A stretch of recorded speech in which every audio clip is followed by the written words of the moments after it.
สบายดีพอก็มีขนมขอเป็นอย่างดอกกี้นั่นเล็กหน่อยสุดนี้มากก็เดือดปวดหัวนอนเลยจะไปปวดหัวเห็นอย่างรู้ปวดหัวเลยพี่จ้อยขึ้น ลู มาก ก เต่ามาสักสี่กะดีแต่มาในหัวได้ยิ้มน้ำหนุกน้ำเต่ามากี้มากกับเป็นจังเลยอุกใจเว้ยบ่อยากได้แม่คัดปวดหัวแต่บ่ได้อยากได้แม่นี่จะได้กินหมักสมหม้อก็เศร้า นี่เข้ากันอยู่บ่เหรอปวดหัวก็เลยได้กินหมักสมหม้อมาหาพ่อมาหาแม่หันยืนตัวลาบรีบจะสีน้องคนในเรื่องแม่บ้างเนาะน่ะอีเจยมันกันยังจัก กูอยู่บ้านนอกคอกตู้สะบือสวนกูมากกูยังหูจักนั่งมันก็ต้องซองหันซองนี่อารักขากันยังว่าบัดหามีคนบ่หวังดีหั่นดิขากับขาโพดรักกับรักโพดปล่อยบ่ต้องซ่ากันบ่ต้องว่าบ่ได้บ่ถือกันในกระเทียมนี่นะต้องว่าเอาหลวงอดีก็มาแดดสีไหนคำสียังคำสีดิจักหน่อยมากสงสัยเป็นไปเล่นสาวพ่อกันไหมเนี่ยวันนี้มาหอยพอดีแล้วไม่ยังกินอีกอย่างใหม่เด้อเต้นเสียบโอ้ยเศร้ากินสตอดูเสียบว่าเป็นมาแต่ดินญี่ปุ่นกินน้ำเสียหน่อยมาแต่ตานเปียวเป็นสื่อมาเดียวจะได้กินน้ำเบิร์ดโอ้ยเสียหน่อยอยู่ตานเปียวเนาะเอาสักสี่แล้วลูกมาพร้อมเพียงหนากันเบิดกันสี่แล้วก็ดีขึ้นกันพอเนี่ยมีวิหารสิทธิ์แท่งให้พวกเจ้าทั้งสองทั้งสามทั้งสี่คนนี่ละสิให้ไปหาเก็บเงินลูกอีหยังดูมาหน่อยแล้วลืมวายสวัสดีแม่จะเป็นกลไม่ขนาดไม่วายแม่ตัวเสียวยังมาเตลุนแต่หน้าแต่พวกกำลังสีวายฮะไปเจอแล้วนี่ลองขอกินเย็นเสียบแล้วอยากว่าเสียบเป็นร่วงวันนี้ขอโทษเด้อยังกินเอาดิเอาถึงแม่ก่อนใช่แม่ยังกินไปดิเงี้ยคือแม่โทษโอ้ยจะเป็นกลจะเป็นมันบดีเพราะว่าจะได้เมี่ยงสิเนี่ยแม่คัดว่าได้เมี่ยงสิก็ดีขึ้นกันเลยมันเป็นอะไรมาดีลูกเอาใส่เมื่อให้เมื่อหน้าโหลดกึ๊บขึ้นสักคนพวกนี้รอพวกนี้โต๊ะแม่ถูกไว้พ่อดีเนาะบ้าบางอย่างจะหนีก็พ่อกับแม่ทำสีให้อดีเขามาเฝ้ามาเหตุจังวันนี้เขาน้อยอยากหูเดืองหูเล่าแม่พ่อกับแม่มีเรื่องอะไรยังไงอดีหักใส่สนออดีเพราะว่าหลายปีหลายเดือนแล้วก็ได้ไปเก็บเงินพ่อเองนะปรึกษากันกับแม่ก็เรียกว่าสิให้พวกเจ้าสี่คนนี่ไปหาเก็บเงินสาลูกเจ้าสิว่าจังใดลูกพ่อบนบ่ได้ไปเก็บโดนแล้วได้ลูกเดี๋ยวนี้พ่อขันพ่อจังสันจังสันเท่าบอกว่าขันแนวไรนั่นแหละโอ้ยตัดสินใจสิอำหลับไฟองค์พญาเจ้าอ๋อนี่เดินทางมาแต่ไกลได้เมื่อยผมส่งตายังลอยนอนแต่นอนแม่บอกผมใส่โอ้ยแต่สิเอาเนาะตนเข้ากับเมื่อลาลูกเมียก่อนใจอ่ำพ่อนกับลูกหน่อยคือสิเบาไม่จมหาอันนี้พอ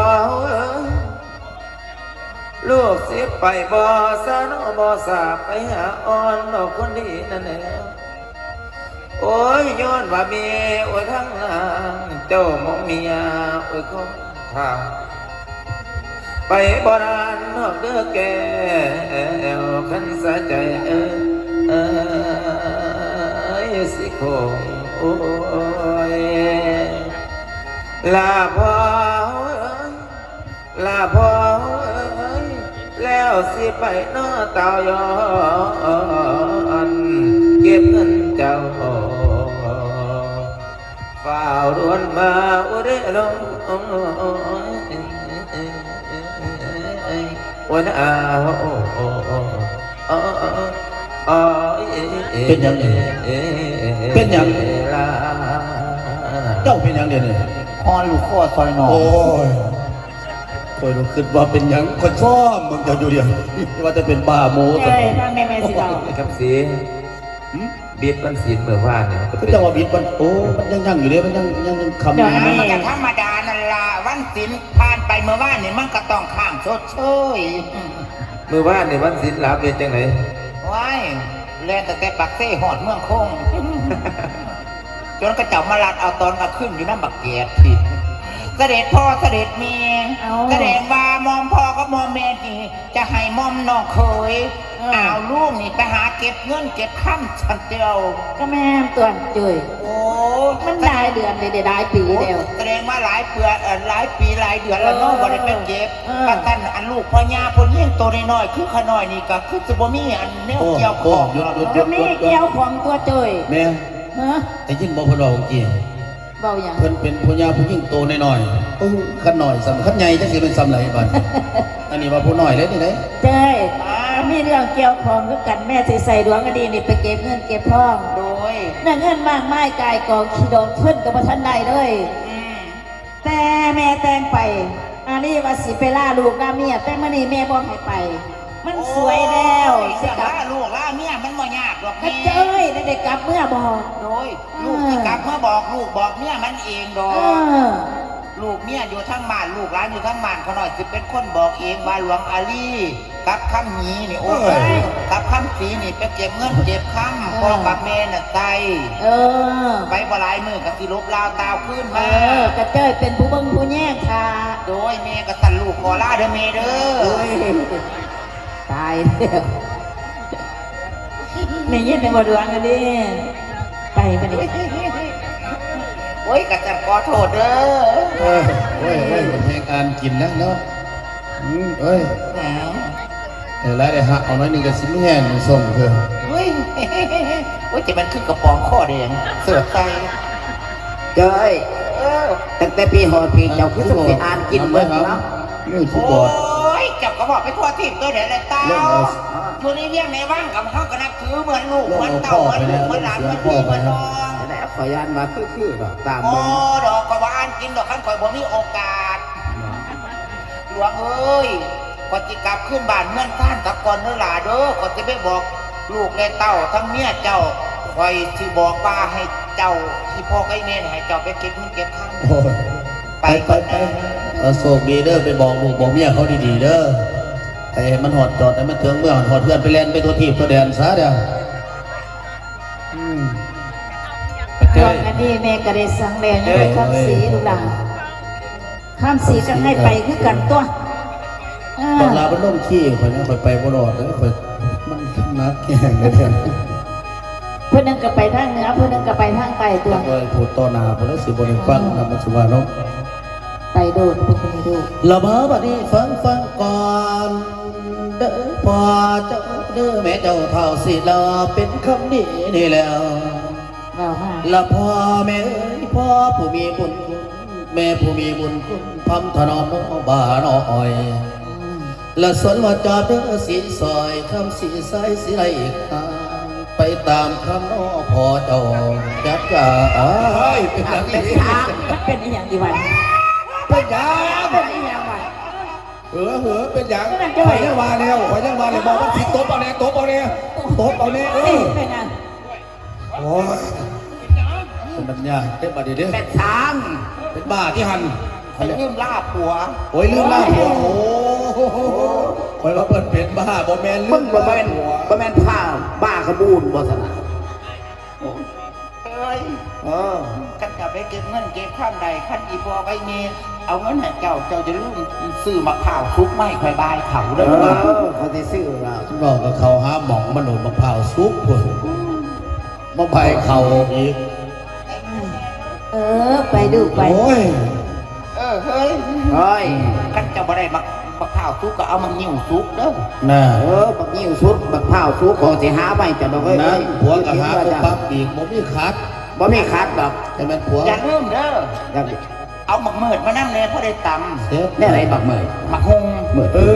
อจังสี่ก็มีหมูกอยู่เนาะแต่ยังหูอยู่เลยไปพูดอีกแต่ยังโมโหทัวร์เนี่ย โอ้ย ยังเอาเพราะว่าทุกคนจะไปสั่งกันไปลืมข้างอีก เมียข่อยนี่ย่างคือเป็ดของกันจังหวัดเราดีอยู่เลย บอกแม่น นี่บอกไรนี่ยองบอกว่าคนต้องเงี้ยออกมาหน้าขอนั่งปรับหรอก เออดีเต้าดี จะเป็นมันยอมเมียสิ ละพ่อแม่พ่อผู้มีบุญคุณแม่ผู้มีบุญคุณพร้อมถนอมน้องบาน้อยเมื่อดีน้องสนวัจับน้องสีซอยสีตำคำพ่อกับแม่ แล้วพอคำเอ้ยแล้วแม่คำเอ้ยสองมือแปะขึ้นใส่เก่าโอ้โอ้ ลาพ่อกับแม่ไปแล้วล่ะ สินะเจ้าโอ้โอ้โอ้โอ้โอ้โอ้เม่นหังไก่ใส่กามกามโอ้โอ้โอ้เอ๊ะเอ๊ะเอ๊ะเอ๊ะเปนอเปนอโอ้โอ้โอ้โอ้โอ้เอ้ยเอ๊ะละนะพ่อแม่เอ้ยขั้นพ่อแม่บอกจังสันทุกสิ่งอย่างบ่เป็นหยังในหัวใจคำสีกสิตามข้ามพระพ่อแม่ขี้ในตอนนี้ว่าให้ไปเก็บหนี้ของบิดาของมารดาได้ปากปล่อย หลายเดือนเดี๋ยวน้องพอได้เดือนเดี๋ยวน้องเมย์คำสีกสิตามใจขั้นพ่อเจ้าแม่เจ้าไปเอาให้หลบเมย์ขี้สลาแม่ ถ้ามันเป็นอย่างสันสิไปทั้งสองกันทั้งสองฝ่ายเดียวแม่ให้สั่งในถั่วจักบาทจักข้าวนี่ สั่งจังไหนละแม่ ไปทั้งไหน ดวงอันดีคือกันกระเพาะทั้งคำสี โดยแม่ เงื่อนข้ามกับแก้วพ่อแม่ให้ไปเก็บนั่นมันมีมากมายกายกองท่องขีดอก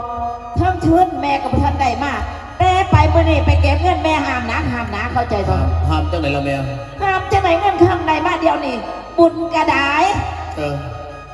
ห้าหน่อยก็มี โดย มันเก็บมาแล้วมันห้าเขาห้าหน่อยห้าเด็กเงินข้ามเหมือนไป บอ มัน บ ก อ ลั ก บมาให้แม่ ขับสีบนเขาแม่ขับสีบนเขาหาหน่อยขัดเขาละรับติดแอร์คนนั้นนะ ฮะ ขัดเขากับเขาห่านละรับติดแอร์คนนั้น ขันเงินเสียมาบ่ได้มาเฮ็ดจังได๋ เอามันเป็นยังไง แม่บ่ให้กินเงินแม่ถ้ามาฮอดแม่สิให้ทุกบาททุกสตางค์อยากได้แม่ไง โดย จาก แม่ ตัวก็ดีคือกัน ถ้าว่าเงินเสียกินเบิดแม่บอกว่าบ่ให้กลับบ้านมาหาแม่ให้ไปเลย โดย ถ้าเงินเสียกลับมาหาแม่มันสิเป็นจังไดลูกดาให้จำไว้ เป็นแนวไหนไหม ฮะ จำคำนี้ไว้นะลูก ตายสถานเดียว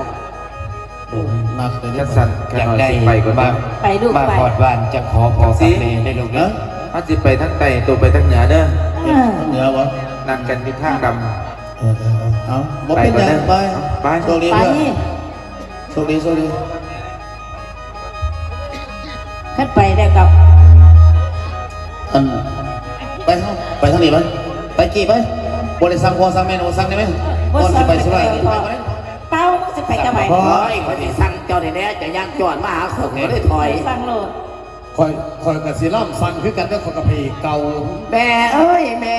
ฮะ เจ้าพี่คือไฟยาพี่สีมาแห้งเหมือนว่าเนี่ย สั่งแม่ยังไม่สั่น ที่สั่งบอกงามแต่ลูก บอกข้าเดี๋ยวสมบัติจากสัตว์ บ่สั่งจังสั่งที่สั่งจะใบบัน มาตอกสั่งที่คู่นี้ ไปตาม แม่ มา แม่ตัวเบิ้งหันตัว พวกนี้ยังไม่ยัง เด็กหน่อยกินคนใหญ่แม่แม่ ใส่ลูก เด็กโอ้เด็กหน่อยกินนก พ่อบอกข้าเด็กหน่อยกินนกมึงกับว่าเด็กหน่อยกินคนใหญ่ จะแม่นเนาะ เดี๋ยววันนี้ยับเข้ามาเด้อล่ะแพ้ขวัญตาลูกพอ บ่แม่นหลา บ่ได้ เป็นพ่อเลย มึงเอ้ยกูกับพ่อกูเลยนะนี่ว่าเจ้าเป็นพ่อเนาะคอยเป็นลูก พ่อ อันนี้พ่อข้าเอ้ยย้ำลูกสิออกจากบ้านสิไก่ห้างเนาะเพื่อนหนี ไป พ่อจะมีเราค่าล้มสิลากไปเนาะจ่าเบาย้ำยกหนีเมื่อวานทั้งบิดาให้นอนแน่ยาสิไปเราเล่นมั่วเบาตั้งแซ่กีมั่วสีตั้งแต่กันเฮ้ย สักสี่มันเด็กเอามาเบาเนาะเมื่อกี้เนาะ ขอเดยหยอกที่สุดดอก มันออกวัน หยอกอีพ่อที่สุดจะยอดหักกันจังหยอกกันจังว่าเนี่ยอยู่นี่โรงพยาบาลพ่อจะไปหาดินทางเขียนยันรถเหยียบเด้อพ่อเด้อ พอบ่ไปเนาะ ยาสิไปดินน้ำปิงข้าวสิจองคุย เฮ้ยสั้นๆก็ยังเอามาสั่งเนาะ โอ้โหกระสังไว้เนาะข้าสัตว์สีเบาเอาก็ได้พอเป็นห่วงเป็นใยย่ำลูกนี้อันย่ำเจ้ากินข้าวกินน้ำเจ้าอย่าลืมเด้อพ่อเด้อ บ่ลืมเนาะลูกกินข้าวแล้วก็ ยานบาเจ้าลืมมานะนี่แนวหนึ่งเจ้าลืมเป็นไหนพอ แนวใดลืมบ่คือบ่ พยานบาเจ้าลืมอาปาก เฮ้ยไปลืมมาป่ามันก็ตายเลยเนาะบ่ได้กินเลย บัทาบาลงอาปากข้าสันเวลาอยู่เวลานอนก็จะลืมอีไรนี่สำคัญคือกันได้พอ ลืมดีหยัง อย่าลืมรับตาไหน โอ้ยคนนอนมันก็รับตาเลยเนาะ ขอดอยไปก่อนนะพ่อ สวัสดี อยู่ดีมีแฮงวันนี้ได้ขอสิได้เงินท่านขอได้เงินบริขอสิซื้อสลิปเปอร์2มาไทยเว้นวันนี้ ก่อน ไป เลย ไปเก็บเงินเลยลูกให้มันได้ ไปพ่อ โชคดีพ่อสิทาโอ้ยแต่งให้ลูกไปเบิดแล้วก็เย็นเฮือนเย็นซ่านจังได้ก็สร้างมื้อนี้นะสิไปทาลูกก็สร้างลูกไปเก็บเงินมื้อนี้สิไปบนเบิ่งก่อนนะมื้อนี้นะ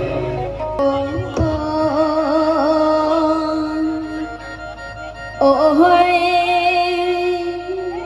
แล้วฟ้าเอ้ยฟ้าห้องแล้วฟ้าเอ้ยฟ้าห้องทุกเช้าคำนกควนหาและสาว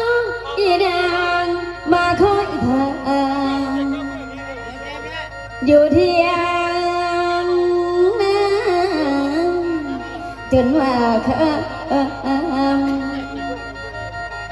แล้วว่าสิ้นวาวฟังลำสาวหมอลำคอยขันเมียจอยบ่เห็นอาย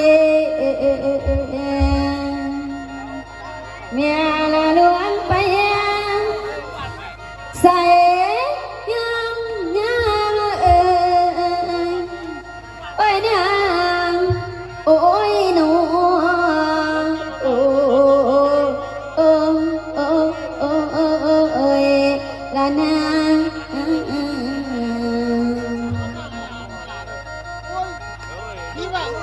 อันนี้ล่ะพ่อแม่สิริบอยู่นั้นยุกใส่เก้ากาพ่อแม่ผู้บังฟัง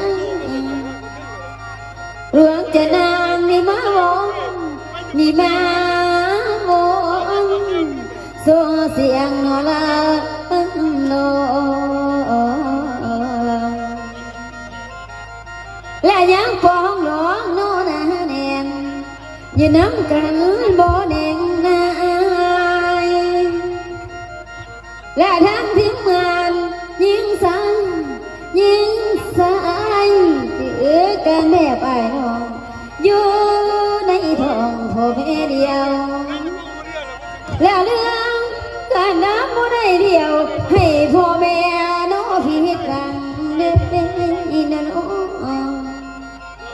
และยังหาใส่แฟนฟังจะแฟนฟังพ่อแม่เฮาผู้มาเจอและสาวดวงจันทร์ผู้ลำลองความใจเพ่นบนนี้ห่างแด่นักแสดงต่างทางอาจารย์เพิ่นคาดไว้บ่มีได้แม่นเปลี่ยนแปลงและมีบางคนกล้ากันแกงว่าวงแตกครั้งสลายได้น้องและย้อนแต่เป็นคำลวงจากว่าคนประสบหายและวางทางหลายวงการอ่อนขอแฟนจะรู้เสื่อและยาเปิดยาเฝ้าเบื้องบ้างละพูดดูพูดดียักงานเห็นเป็นแค่ละสันขอแฟนทุกหมู่บ้านอย่าได้เสือขันลงผิดเดินโน้และจันสมพรยังเด่นหัวภาษาหนอสาวบ้านและเรื่อ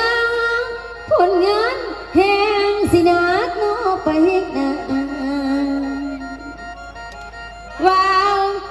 ละวันได้สัญหาสาวหลวงจะหน่อยเสนอผ่านแล้วพ่อแม่เอ๋ยสร้างผลงานอันยอดเยี่ยมโอ้ยเทียม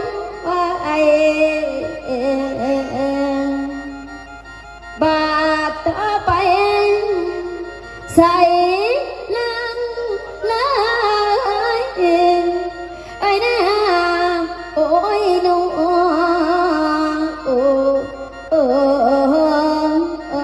โอ้ยละน้องพี่น้องเอ้ยผู้ขารับไอเดืองอย่าขึ้นใจพอกับแม่หลานเองก็ซื้อวาสนาพี่น้องหลานก็ยังมีพอซื้อเศรษฐีสมบูรณ์และแม่ของวาสนาก็ตายแต่โดนแลพี่น้องแต่วาสนายังไม่นอนแต่ว่าพ่อของวาสนาเองเป็นคนมีเงินเมื่อนี้คิดว่าสิไปหาพ่อคิดว่าอีพ่อเราสิใส่ไปเก็บเงินกอบเงินดาวเพราะว่าวันนี้สิพาไปหาพ่อของสะกอน ไม่ว่าสู่ปามลาละเอ้ยลาสู่ปอยว่าหมอลำเราอยู่จอยจอยน้องน้องบอกยังฟังเพิ่นสั่งอายว่าเที่ยวลำโอ้ยเด้น้องเอ้ยนะเอ้ยน้องโอ้ยละนะ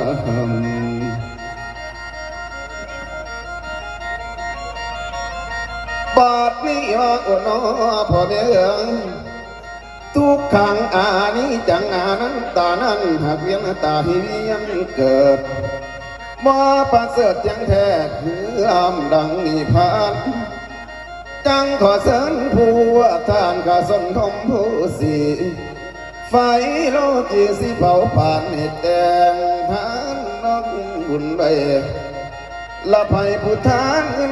ใส่มีปัจจัยอันประเสริฐเกิดศาสตร์ใดสิบ่หอนหูมก่อนดอกคุณมองภัยท่านแค้นแด่กองเปมาผู้ดี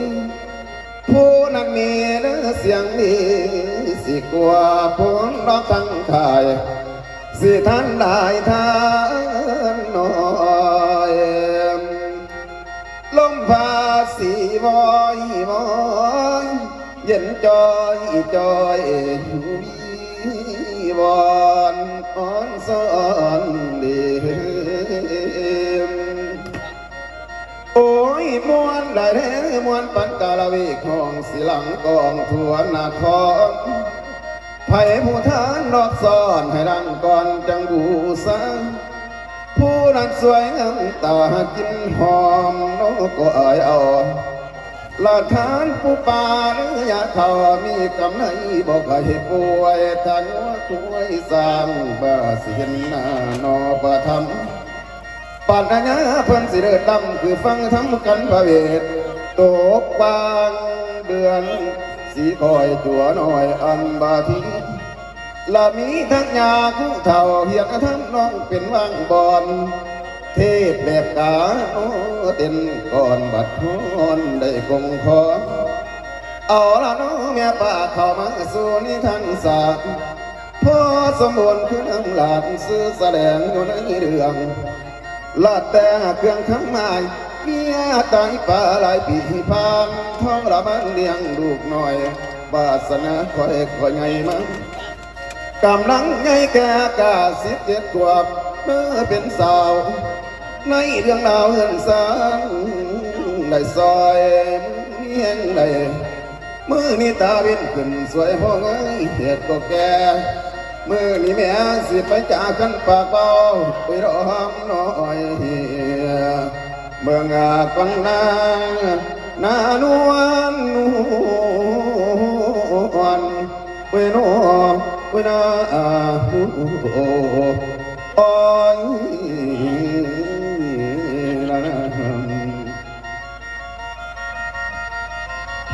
สาธุการทันไทยผู้กล้าสื่อพ่อสมบูรณ์ส่วนมามีตายป่าได้ห่างไม่หลายปีแล้วอยู่กับบุตรตีแก้ววาสนาผู้เกิดรวมมือนี่แม่สิไปจ่าปากเบากับสาวหลาเบิ่งกันนะนี่สิไปปรึกษาหารือกับลูกสาวซะก่อนนี่ละน้องสนว่าทางสองเจ้า หลวงอันนี้กับคำสีไปเก็บหนี้ของพ่อซะแล้ว ผู้ฟังแสนเต็มที่แล้วล่ะเจ้าเขาสิบอกเราต่อไป ส่วนว่าหลวงอันนี้เขาก็เก็บหนี้เลยสิกลับดาวขึ้นเมื่อซะแล้วหมอคำสีก็คือกันอยู่นอนตอนนี้เต็มที่เท้าสิว่าจ่าบอกต่อผู้ฟังเอ้ยขอเส้นพ่อเส้นแม่ฟังนิทานเรื่องนี้สิเป็นแม่เป็นจังไดบทบนจากนิทานตอนต่อไปพี่น้องครับ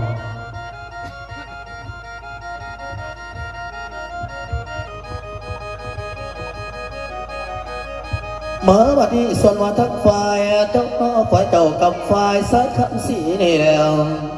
แสนเต็มที่ทั้งเฮาอังกระใจน้องเรือรถและทุกคนเขาก็ว่าขันจ่าตานขันคำว่าต่อไปเก็บหนี้ของพอสังกะไรน้องเรียบร้อยสิครับคือโลต่อมานี่แต่น้องเท้าสิกับตาบ้านพ่อตาหวานไปหาพ่อน้องใส่ใจนี่แล้วแกว่าทางขั้นจิตใจลดสร้างเปลี่ยนไปน้อเอาหายและพวกฟังแม่บอกว่าห้ามไปเอาหินเที่ยวสมสาวนี่ละทานแต่คำสีผัดปอยานกินเหล้าเราเที่ยวซื้อกินตะเกียงอดสอดขึ้นพ่อน้อใส่ใจนี่แล้วละบ่มีเงินสิขึ้นเมื่อหลอกสัวเพื่อน้อหาแก้วเงินละน้อของเจ้าคัดเนื้อหัวพ่อกับแม่คำสีน้อสังกะกินน้อยสออ้อยโอ้ยจนจียังเม่นบ่ยังเลละน้ออ้อยโอ้ย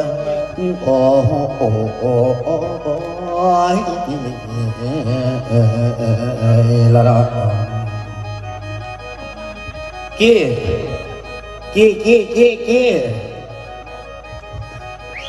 มึงนี่กระโพดเว้ยกูบอกมึงหลายเทื่อแล้วกูจังว่าจะเข่าห้านน้อยบอกฟังควบแม่กูบ่ได้เข่าห้านน้อยเข่าห้านใหญ่กูบอกว่ากันเข่ากับเข่าห้านใหญ่ๆรู้เห็นบ่น่ะเงินมาบักท่องดีนี่ต้องการบักท่องดีเบิดคักเบิดแน่บัดนี้บักน้อยตัวนั้นเองสำคัญแม่งท่องดีย่างไว้ใส่ละบักนี้บัดนี้แล้วบักท่องดีสิกลายเป็นท่องสัวอันกูเว้าบ่มีไผฟังความจากคนเลยกูจังว่าอย่าผ้ากูกินจังว่าน่ะเจ้าก็กินโพดกินหยังปานนั้นว่าอย่าสิใส่เงินนี่พอเด้อเอาไปบ้านกูเลยบ่ได้ฮอดสลิปมือ2-3เบิดขาดแท้กูก็ว่าสิเอาซ้ำนึงทีหลังกินไปกินเมาหรือเมาจนเมาเว้ยมึงเซ่อยู่เลยนี่คันบ่เขาหันเบิ่งโคกกับบ่เบิดเงินหลายดอกน้อยเอาไปเขาก็ว่าซ้ำนึงทีหลังกินไปกินมาเจอเบียร์แก้วนึงเล่นยังไงเอ้ยบัดนี้บัดกำเอ้ยพอแล้วสิบ่ปาดคอทิ่มบ่เอ้ยบ่ยากตายไปตายแล้วต้องดีไปใส่เดี๋ยวนี้มันเมาแห้งยางบ่ได้บ่เดี๋ยวนี้ฮะต้องดีเอ้ยจะให้กูเอิ้นแห้งเลยแม่มอนี่ก็ดีสงสัยเมาแห้งแล้วล่ะกูแห้งประหยัดเพื่อพี่เพื่อน้องยังอยู่แต่เข้าคืนยังบ่หลายดอกยัง13คืนเลี้ยเดี๋ยวนี้คัดว่ากลับเมื่อกับบ่เป็นหยังเอาความจริงเป็นสิ่งที่บ่ตายเข้าใจบ่ก็เรื่องเขาใส่เงินเบิดก็ว่ามันเบิดนอนอย่างเบิดนอนกินเหล้ากินเบียร์จะขึ้นเบิ่งบอกเล่าไว้ว่าขึ้นเบิ่งเดี๋ยวนี้เบียร์ปกติลังหนึ่ง800,000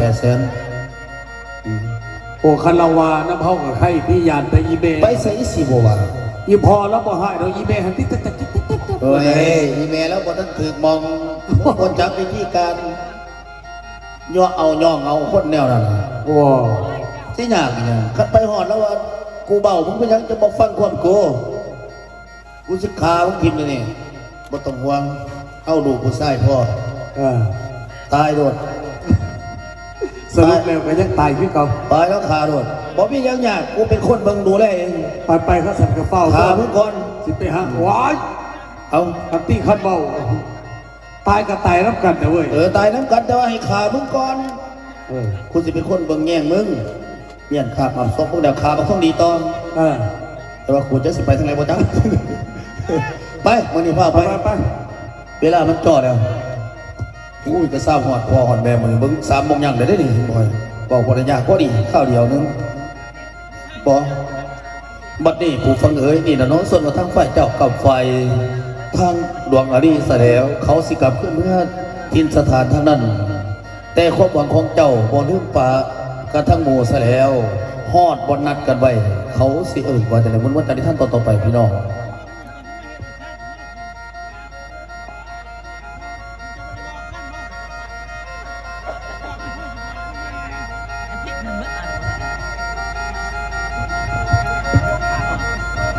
เดี๋ยววันนี้บัวฟังหันมากระบอนทางวัดท่ากำไฟเรื่องอาทีนี่แดงโอ้ยเท่าสิกลับขึ้นเมื่อตั้งแต่ดอกกันกู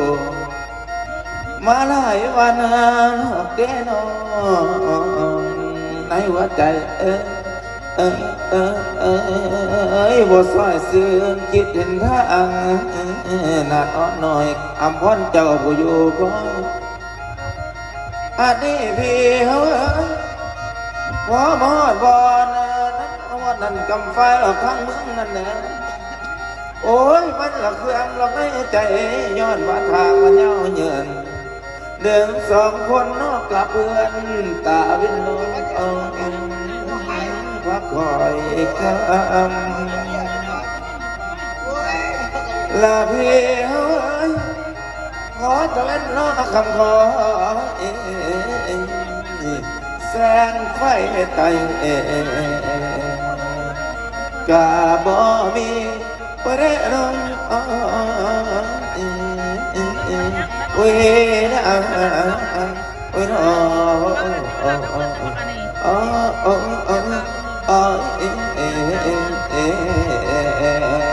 ะนี่นาเอ้ยกูว่าคำมันเมิดแต่สินเบิ่นหนาไปบ่ไรดอกกูว่าเนี่ยไรก็ต้องตัดสินใจเนาะกูว่าเนาะเอา15กันนอนใสกันโอ้ยนอนอยู่ป่านี่เลยจะลงตัวนี้เนี่ยขึ้นมากให้กายกองจะไปนอนได้ที่ไหนปัญหามันเสียหายผู้ใดก็ผู้อยู่ดอกว่าเงินมันหลายเอ้ยหากว่ามึงเป็นผู้หักษาซะกูสิเป็นผู้ยาก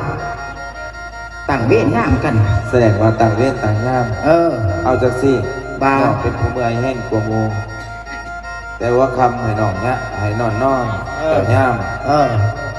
บัดเด็กบ้าให้เจ้าย่ามน้องนอนโอ้จักสันบ่เอาจักสันกับจักสันเอาให้มึงรักษาแมนบ่หนอแมนเนี่ยแมนคือความมันอยู่บ่แมนก็ถามพี่น้องติล่ะแมนยุคว่าแมนอยู่นอนน่านอนโอ้ยแต่ว่าคำเนี่ยให้เพื่อนนอนเจ้าย่ามเด็กบ้าให้เจ้าย่ามเพื่อนนอนเปลี่ยนกันเปลี่ยนกันฮะเนี่ยบ่เปลี่ยนยังไงแท็กซี่เดี๋ยวมันจะไปน้ำกันไป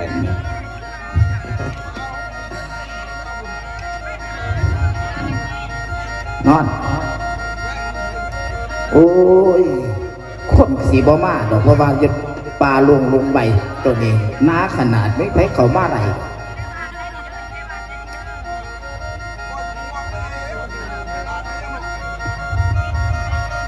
มันนอนเลยวะ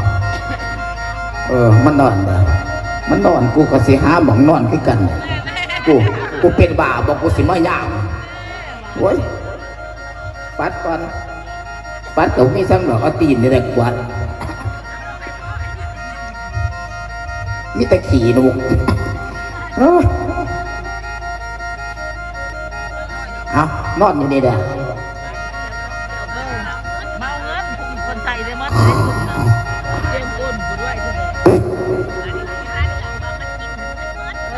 โอ้ตื่นตด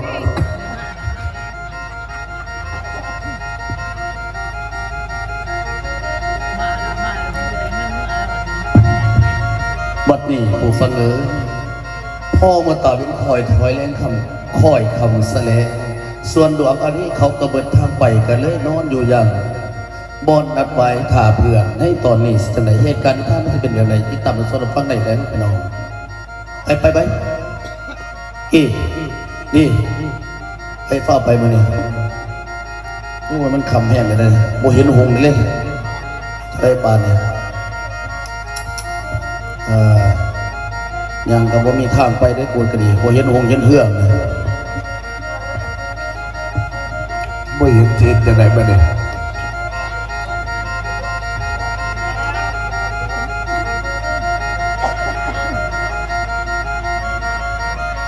ไปกูว่าคันกลับเมื่อดีพอจังไดก็ต้องตัดข้อขาดคักๆแล้ว เฮ้ยกูเลยสิกลับน้ำเจ้าเลยนี่ ปล่อยบ่กลับเห็นจะได้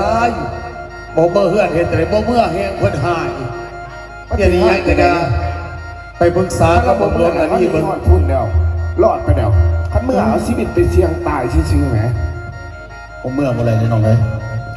ไปหน้าคันเป็นพอเฮาไปบ่วิทย์กันแท้ล่ะคันเฮาเมื่อเฮาบ่เมื่อนะกูบอกว่าเฮาไปบ่ไรเพราะ100 กิโลคันเพิ่นสั่งลูกน้องเพิ่นนำเฮาตายแท้แน่สู้เฮาไปสู่โลดความจริงเป็นสิ่งที่บ่ตาย บ่ตายแล้วเฮาเลยสิตายไอ้ บ่ตายคันเพิ่นสิฆ่าบ่เป็นหยังอายเบิ่งเจ้าดูแลเบิ่งเจ้าเองเพิ่นฆ่าเจ้าอายสิเป็นวนเมียนขาบอาบศพหรอก โอ้ ไปต่อย่างมื้อนี้มั้ยปล่อยเบาดอกยางเลยเอ้าปล่อยมันมากเลย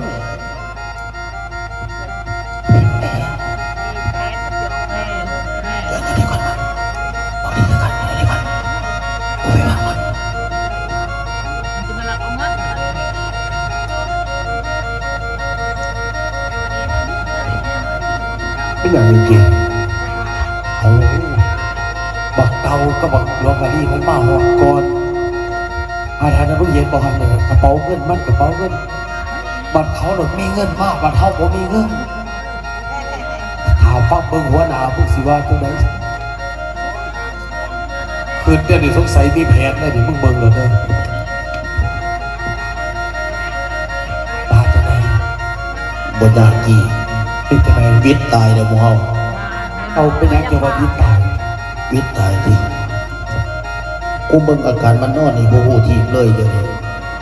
เบิด2 คนมันคือสิเมื่อยแห้งกว่าเฮากูอยากมันย่างเอาคือว่าอย่างนี้เข้าทางปาสิบ่ซื้อบ่ใส่เงินหลายขั้นมันเป็นจังซั่นนี่อย่างเดียวเพื่อนกับเพื่อนฮักกับฮักแพงกับแพงแสดงว่าก่อนเฮาสิตายให้โมตายก่อนเอาจังซั่นบ่จังซั่นแหละแต่ว่าเดี๋ยวนี้ก่อนสิเอากูสิทาให้มึงไปเอาก่อนให้มึงไปรักก่อน ไอ้ครับสิ โอ้ยของสำเร็จบ่มีหยังบ่มีหยัง เจ้าชีจังซั่นอีดีติ เอาบ่ย่านตายก่อน แต่นี่เจ้าบ่ย่านบาปบ่ไอ้ขี้ โอ้ยบาปบ่ย่านบาปบ่ได้ขี้สร้างสูงยากแล้วดอกท่านสำนันคือเอาบ่ยากแต่กี้กูเคยรักมันบักม่วงพุ่น โอ้ยเอาไป จะได้บ่ไปรักบักม่วงเพิ่นที่ว่าสิไปรักบักม่วงไปรักบักบวบเพิ่นสิบ่ได้บอกบ่ได้แกล้งสิกบบักบวบกูก็รักมาแล้วเขาไปยายสีขาวทางมา ไปเอาแต่อ้ายมา2 คนเลย เมื่อนั้นเราไปเดียบกล้วยไปเขียนกล้วยกูรักบักบวบแล้ว2 หน่วยพุ่นสำเร็จบ่ยากก็ยากระวังดีๆเลยคันว่าบ่ได้ผลนะคันบ่ได้เงินเมื่อนี่แม่นเฮาตายเบิด3แต่ว่าคันมึงบ่ไปคันมึงไปเฮ็ดเสียหลักมึงโดนกูขามึงเองเสือฝีมือโลดาของซ้ำขี่รักกูผ่านมาเพราะแห้งของสำนีสบายนอนรับเพราะแห้งยังสิไปย่างมันอีสั่น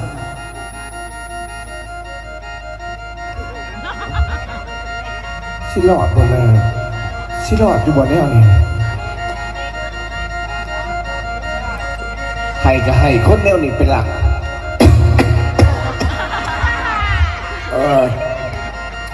อะไรปวดเหนียวอะไรแค่หายเหนียวก่อน มึงอย่ามาเล่าเลยเด้อ เหนียวกันเด้อ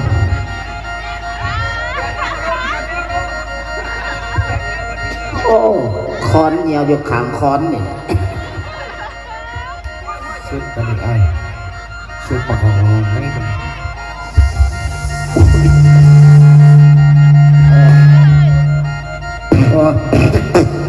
ตดนะเหนียวคนต่างต่อเหนียว มาสวยตายไปมัน เอ้า เยี่ยววันนี้ว่าเยี่ยวไปเยี่ยวสิตู้หัวมันตีตัว อ่อนต่อบัดนี่วัดเหนียวมึง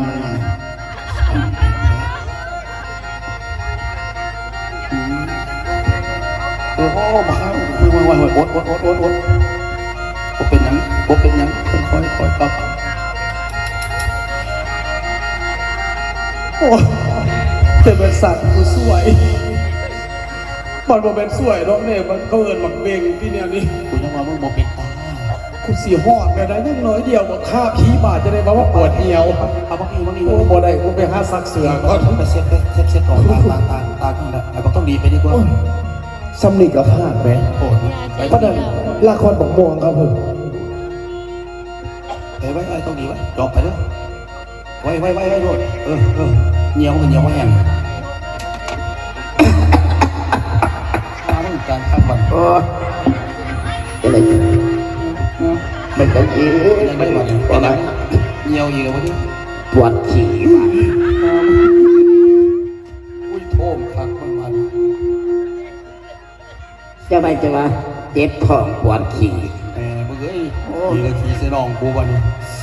โอ้ย โอ้ขอนตะดีแห้งใหญ่อึ้งดึงอยู่ แม่มึงเอ้ย ว่าไรขึ้นคอนนี่เรียกขี่มัน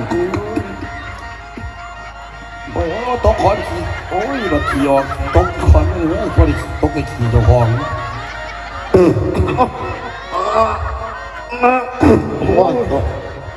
โอ้ตกใส่ขี่เจ้าของนี่ไหม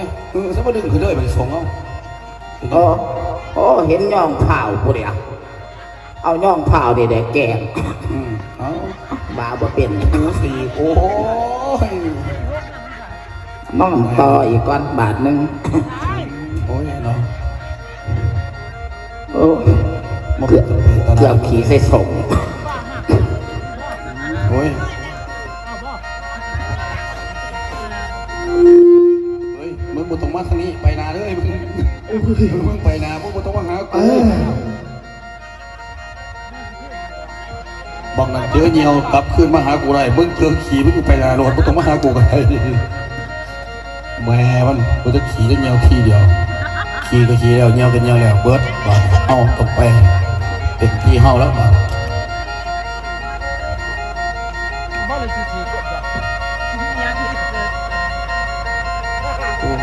โอ้นี่เจ็บท้องนี่ผู้ชม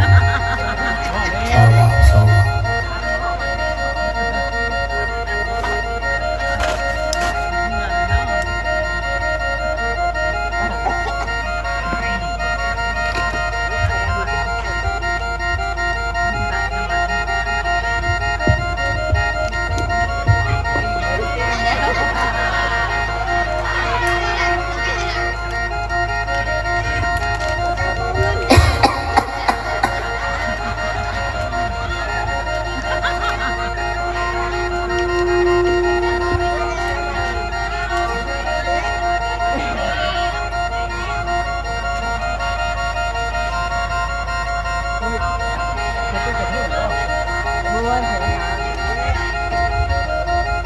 ดีเด้อเพื่อนที่รักเด้อกูขอกลับก่อนมื้อนี้มิดตายเลยกูบัดนี้มึงตายแทนกูซะบายโอเคว่าจะขี่จะเหี่ยวปานนี้กูสละสิทธิ์ใช่ไหมว่าสิได้เงินมึงเว้ย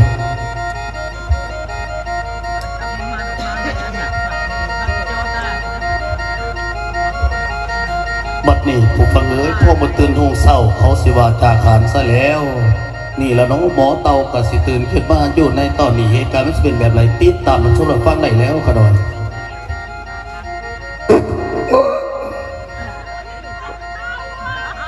จะเป็นกฎในวัตตีมที่โต๊ดผูกฎบ่มีฟอแรกแก่เลยเด้แต่เป็นหามเรืออันดับหกแก่เลยละลุกไปเดินต่อเข้าบัตรงานบัตรนี้ก็แข็งกระเดียอยู่อ่ะแข็งก็แข็งแต่บ่งเดียวลุกไปยางแจ้งเด็กเอามึงแค่แน่มึงวิทย์ขี้บดตดคือกูได้วิทย์ขี้มันนี่ขี้ย่ำได้ตดย่ำน่ะบ่แม่นยางหยกมันเบิดเอาบ่ ก็กดกูบ่มีแฟลชนะ ไปฝ่าผู้ให้เต้า ไป คือนอดอู่หมดเรื่องจะเกิด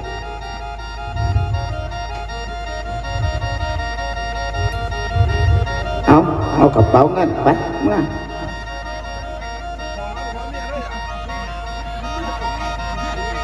เต้า เออ เดี๋ยวเอามาแปลมาจะซื้อมาหยอกน้อง เอาแต่มึงหักษาเองกูบริหูจักไหน เต้า อ๋อ เต้าเอาเมียนใส่ ก็เมียนใส่แต่มึงหักษาขึ้นนี่มึงหักกูว่าเอาไว้เนี่ยกูจะเป็นผู้ย่ามกูว่าบัดเด็กๆมากกูเมื่อยเนี่ยนั่งกูก็นอนบัดนี้นอนคือบ่เห็นไผหนาเขามานะสงสัยสิเป็นเสียได้ดิมึงเอาไว้นี่บ่วันนี้ก็บ่เห็น เต้า เออ ห้อยตีนผู้ใดที่หลายคนแท้ ไอ้บักหามึงเอ้ยห้อยตีนอีสังจะว่าเป็นยมอยู่โอ้ห้อยตีนกลับคืนกับนี่ตายกูว่าคนที่บ่มีเขามาลงตัวนี้มันต้องมีพวกมัดยิ่งยิ่งนกบ่เห็นเลยด้วยนะเอ้ยจักเสียจังไหนบาด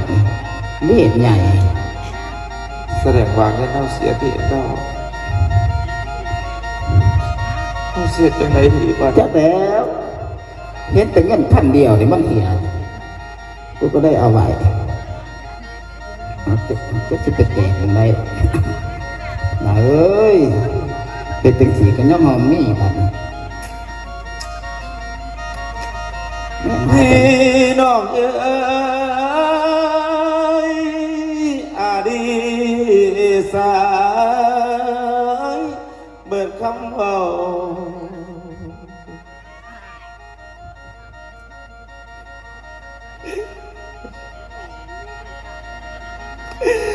โอ้ยพี่น้องเอ้ยอาดีสายเบิดคำเว้าจากเสียดโอ้ยเดียวใดโอ้ จักแล้วกูก็ว่ามึงหักษาด่าเอ้ยมันเป็นจังสีแต่เสียอีดีติ โอ้ยเดียวเสียได้ที่ทางเอา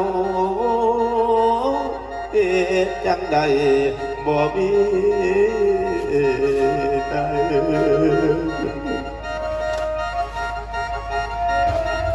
อย่างนี้แม่ ญาติได้เด้อยากแต่ทางเบียเกียนไทยทางในเมืองเพิ่นรู้เรื่องดี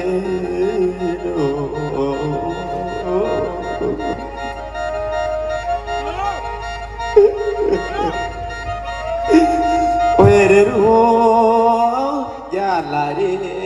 ญาติมันหลาเจ้าเรื่องวางเงินนั่นเป็นเราเสีย เสียจังสีอย่าเจ็บไปย่านถอนด่าเอ้ยกูจะหาเบา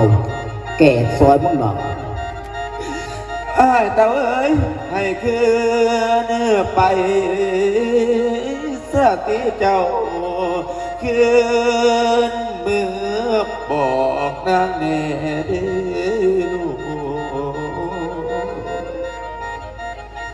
ไอ้เต้า เอ้ย ยิบเสียในครั้งนี้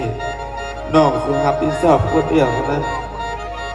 ก็ธร ให้ รม ไอ้ ดา เต้ากลับขึ้นมาบอกลูกบอกเมียบอกน้อง บอกว่าหาปิดสอบผู้เดียวจะสิหาปิดสอบจะไปนะเอ้ย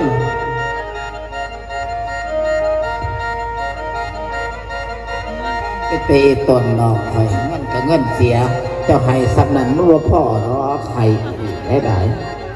เออ โอ้ยได้ดูญาติหลายดีญาติแต่แย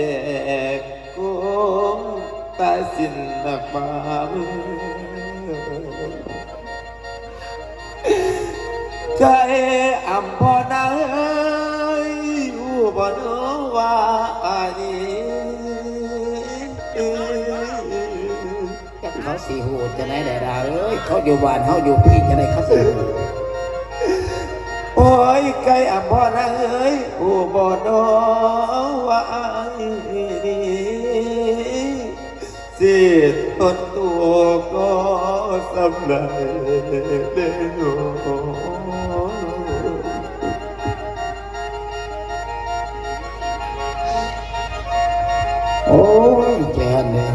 สียหลายเงินได้ โอ้ยเด้อดูย่าหน่ายเด้ย่าแต่พอละนาตายละบางสายนอผัวดู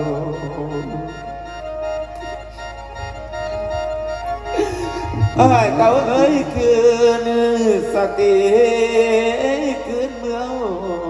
โอ้ยกูสิเมื่อดอก ขัน เมื่อ ว่า กัน จะบอกกูก่อนบ่เป็นจังดอกนะเอ้ยกูสิเกสนมึงดอกเมื่อน้ำกันนี่แหละ เว้ยเดี๋ยวดูส่วนอดีตสิตาวอยู่เมื่อเจ้าเล่าเรื่องจริงเดี๋ยวดู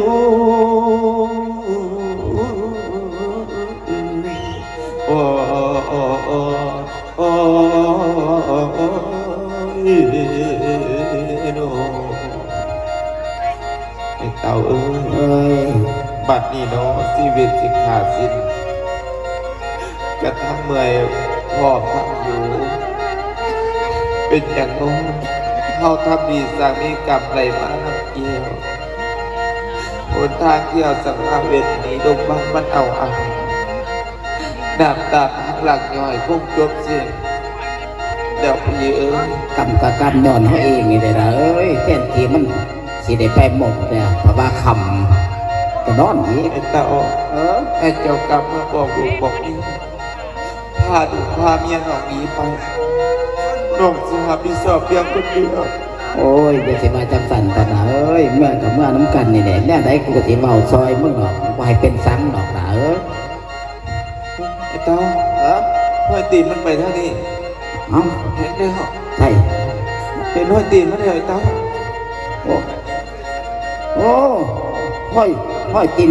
มันใส่เสือสีดำเลยนี่ เป็นบ้าไอ้เต่าห้อยตีนสิใส่เสื้ออะไรจังไหนไปเฝ้านะไปบางเทื่อท่านมันพอได้ไปซิ่งเอาไปไหม ไปกูจะรัดทั้งนี้เด้อตาย FC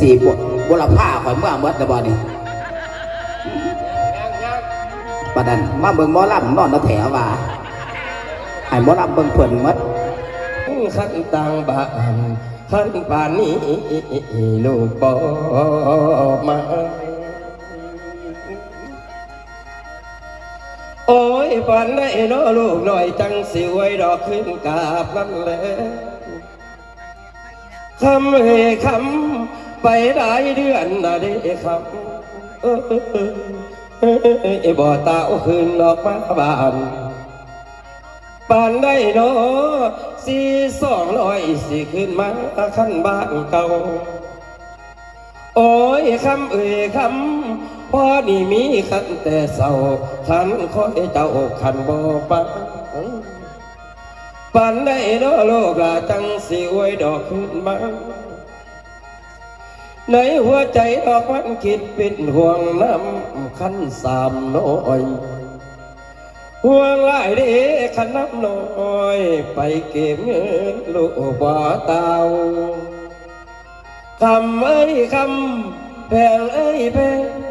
ปานใดโน้ขันลูกน้อยสิขึ้นโคเม่นเต้ามาหน้านวดในโอ้ยเวยโนเวนาโอ้โอ้ยลับบ้านับตั้งแต่งให้ลูกไปเก็บเงินมันก็เป็นเวลาสานะแต่ลูกก็ยังมาทันได้กลับเลยหรือว่ามันบ่ได้เงินบอกขันบ่ได้กับควรสิกลับมาขันบ่กลับกับควรสิโทรมาหาพ่อกับแม่จังใดก็สร้างมื้อนี้สิดังดิ่งอยู่หน้าบ้านเฒ่าเอ้ยโอ้ยไปนี่กินข้าวบ่แซ่บนอนบ่หลับคิดน้ำลูกไปเก็บเงินจักไหลได้บ่ได้ลูกก็ได้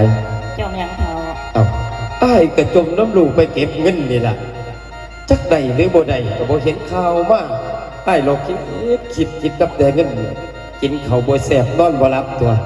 เจ้าเราเป็นจังไดคือจังมีดอยู่เฮ้ย คอยระวังคนคือเจ้าสิคือน้ำเงินน้ำคำบ่เป็นขันบ่เป็นหยังกะตื้อเตื้อยว้าวขนาดน้ำมันเนี่ยเป็นหยังขันบ่คือหอดเงินหอดคำ ไม่ก็คิดเลยเนาะบ่คิดสิไปใส่เงินเอาไปใส่ตะบักหลวงบักหลายปัดนี้ยังบ่ทันกลับจักว่าใดจักมันเป็นหายตายจักมันเป็นแนวใดอ้ายก็อุกใจอยู่ คอยในขันว่าคือแต่คอยยกมือเศร้ามือแดงก็บ่ได้เว้าเตื้อยว่าซาเด้อคือ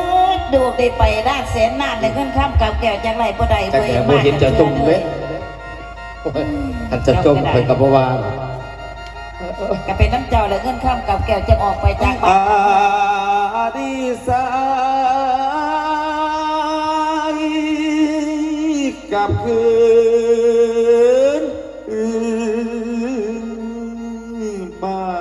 น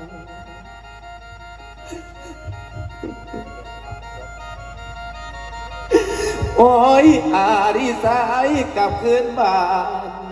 เลินสงสารทั้งเอกเมื่อยเดือดใจเด็ด ยางด่ายางบ่เป็นซ้ำหรอกกูสิแก่ซอยอยู่หรอกป่าเอ้ย โอ้ยได้ดูกลับมาเหือนญาติแม่หายโอ้ยทางข่าวยันเตตา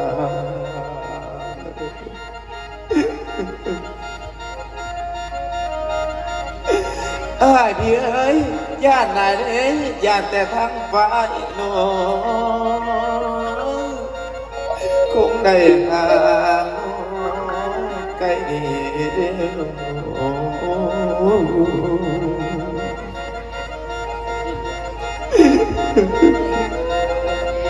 ลูกเบี้ยเขาก็บ่ โอ้ยได้ดูตายเป็นพี่แล้วน้องญาติแต่ทางโอ้ยน้องทาง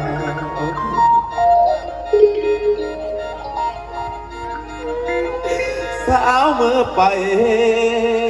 น้องหาเพื่อนอายเก่าเอ้ย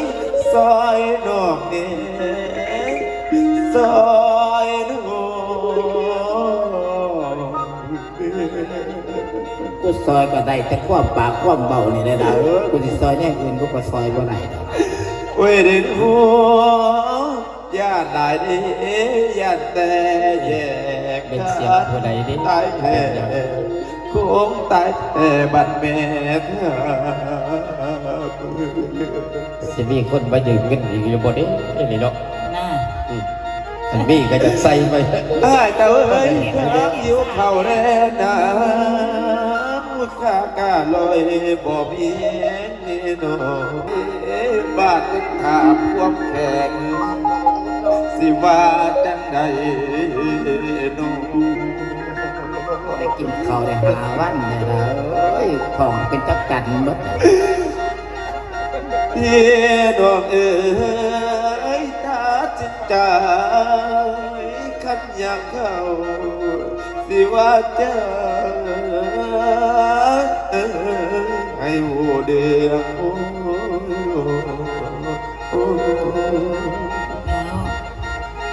ฟังจริงมันคือเสียงลูกเขานี่ เอ้ยคันลูกเขาพี่ยังมันสิไปไหนวะมันไปเก็บเงินมันก็ต้องยากมากเลยเนาะ มันแล้วเว้ยมันหูฝาดบ่ อันแล้วคอยว่าเจ้าคิดหลาย พอให้หูนอสาบ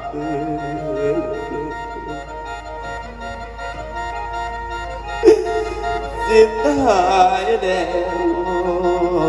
หลับดี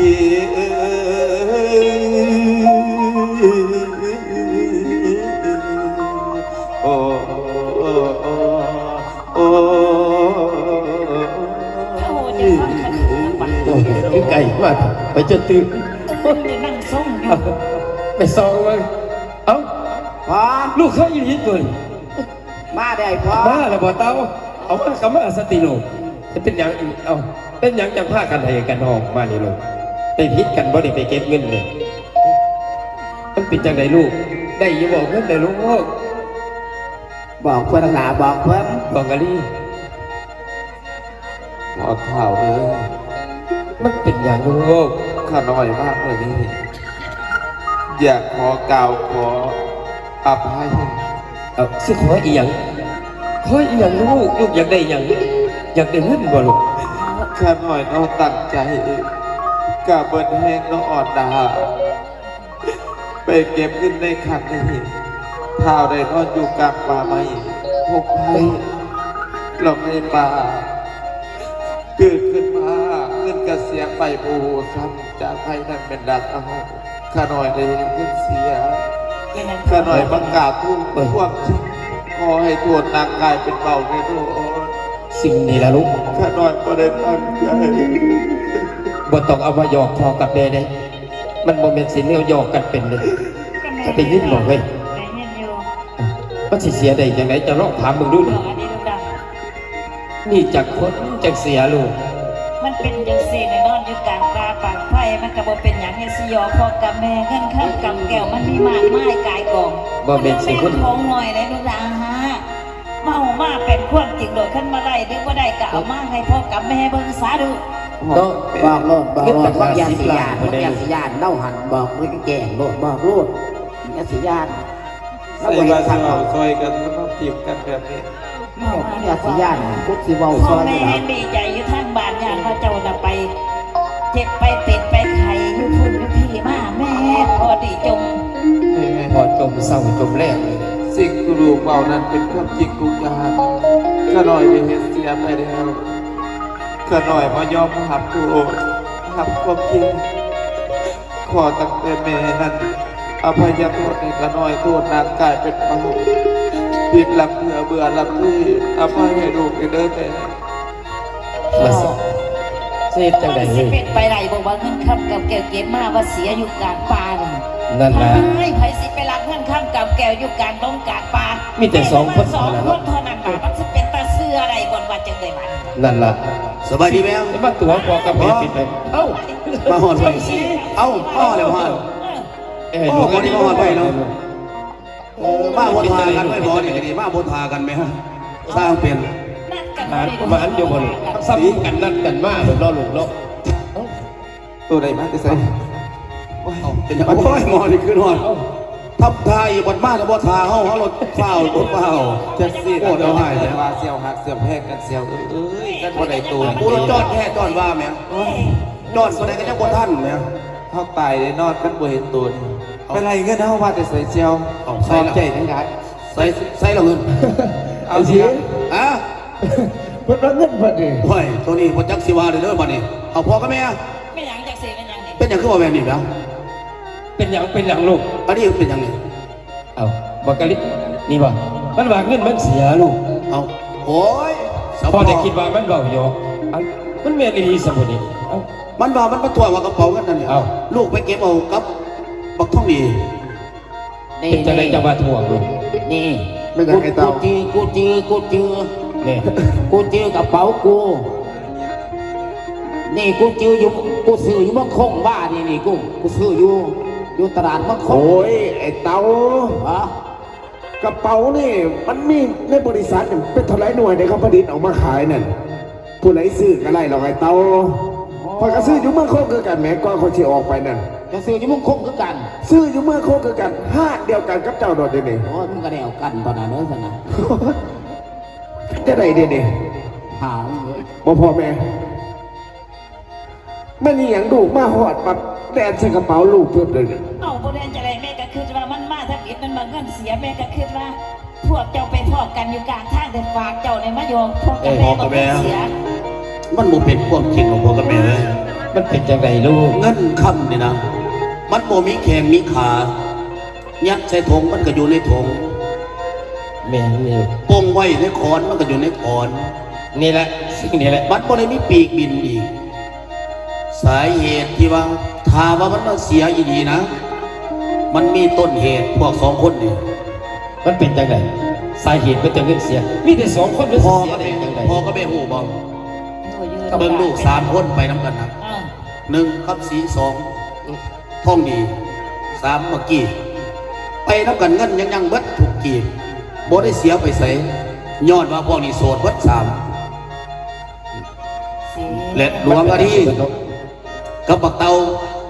มันเป็นคนมีลูกมีเมียพ่อกับแม่เหตุการณ์ของมันเอาเงินมาไรเดี๋ยวคนเฮามันทุกข์มันอยากมันขาดมันเขิน มันก็เอาเงินไปให้ดูให้เมียมันแล้วมันมาตีนาซื้อใส่พ่อกับแม่ทับทาว่าเงินเสีย เจ้าเข้าใจบ่หรือบ่ มันเป็นแนวนั้นดีจริง น่าเบิ่งเอาแม่เบิ่งเอาอันนี้